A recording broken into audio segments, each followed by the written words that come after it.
Equation of a line passing through 2 points. The first point has x equals 3, and y equals 2. The second point has x equals 24, and y equals 47. First, place the 2 points on the coordinate grid. The run is the horizontal change, from x equals 3 to x equals 24, the run is 21. The rise is the vertical change, from y equals 2 to y equals 47, the rise is 45.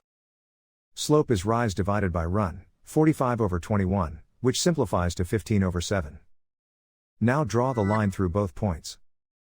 Start with point slope form, y minus y1 equals m times x minus x1. Then fill in the boxed values, slope is 15 over 7, x1 is 3, and y1 is 2. That gives the specific point negative slope equation for this line.